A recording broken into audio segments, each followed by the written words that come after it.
સાણંદ તાલુકાના વિરોચનનગર ગામે ઈદગાહમાં ઈદની નમાઝ અદા કરવામાં આવી। સાણંદ તાલુકાના વિરોચનનગર ગામે ઈદગાહમાં ઈદની નમાઝ અદા કરવામાં આવી હતી, જેમાં તમામ મુસ્લિમ બિરાદરો મોટી સંખ્યામાં ઈદની નમાઝ અદા કરી હતી, જેમાં છારોડી, કલાણા, દોદર, વિરોચનનગર, સાણંદ તાલુકાના બીજા અન્ય ગામોમાં પણ ઈદની નમાઝ અદા કરી હતી। તમામ મુસ્લિમ ભાઈઓ નમાઝમાં હાજર રહ્યા હતા અને સાણંદ જેડીસી પોલીસે હાજરી આપી હતી અને તમામ મુસ્લિમ ભાઈઓને ઈદના અભિનંદન આપ્યા હતા। Cameraman Afzal Khan Pathan, reporter Bahelol Malek, Sanand. તારીખ 28 રોજ સાણંદ તાલુકાના વિરોચનનગર ગામની ઈદગાહના અંદર ઈદ ઉલ અઝહા નિમિત્તે જે દિવસ અલ્લાહ તરફથી પોતાના દોસ્ત ઇબ્રાહીમ અલૈહિસ્સલામ માટે એક ઇમ્તિહાનનો દિવસ હતો, જે ઇમ્તિહાનના અંદર ઇબ્રાહીમ અલૈહિસ્સલામ કામયાબ થઈ ગયા અને એ જ અદા અલ્લાહને એટલી પસંદ આવી કે આ દિવસને કયામત સુધી મુસલમાનો માટે યાદગાર બનાવી દીધો।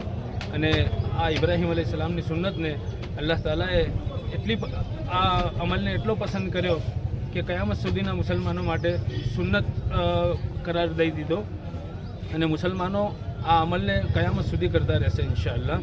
આજ વિરોચનનગર ગામની ઈદગાહના અંદર બહુ મોટી સંખ્યામાં મુસલમાનોએ જમા થઈને ઈદની નમાઝ અદા કરી અને ઈદની નમાઝના બાદ અમારા શાહી મસ્જિદના ઇમામ સાહેબે દુઆ પણ કરાવી। એ દુઆના અંદર દેશ માટે, દેશના લોકો માટે, દેશની તરક્કી માટે અને દેશની સમૃદ્ધિ માટે, દેશના અંદર અમનો અમાન માટે ઈશ્વરથી, અલ્લાહથી દુઆ કરી અને તે પછી મુસલમાનોએ આપસી ભેદભાવ ભૂલીને એકબીજાએ હાથ મિલાવીને ગળે લાગીને આ ખુશીનો ઇઝહાર કર્યો।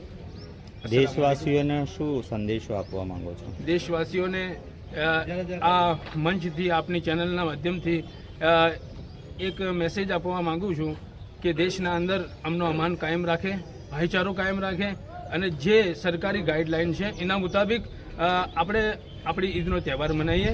કેમ કે સરકારી ગાઈડલાઇનના મુતાબિક જે પણ આપણને જે જાનવરોની કુરબાની કરવાનું પરમિશન છે એની જ કુરબાની કરે અને જે અમીરુલ હિન્દ, આખા હિન્દુસ્તાનના અમીર અને જમિયત ઉલમાએ હિન્દના અધ્યક્ષ મૌલાના અરશદ મદની સાહેબનો જે પેગામ છે, શરૂઆત કરી છે, એ શરૂઆત ઉપર અમલ કરે। આજ સાણંદ તાલુકાના વિરોચનનગર ગામે ઈદગાહના અંદર ઈદગાહની નમાઝ પઢાવવામાં આવી। અલ્હમ્દુલિલ્લાહ પૂર સુકૂન સાથે નમાઝ થઈ। અલ્હમ્દુલિલ્લાહ નમાઝના પછી દુઆ બી થઈ અને અમનો અમાન માટે દુઆઓ બી કરવામાં આવી। મુલ્કના હિતમાં બી અલ્હમ્દુલિલ્લાહ દુઆ કરવામાં આવી કે મુલ્કના અંદર અમનો અમાન અલ્લાહ પાક કાયમ કરે અને બાકી અલ્હમ્દુલિલ્લાહ પૂર અમનના હતી હરેક કામ કરવામાં આવે।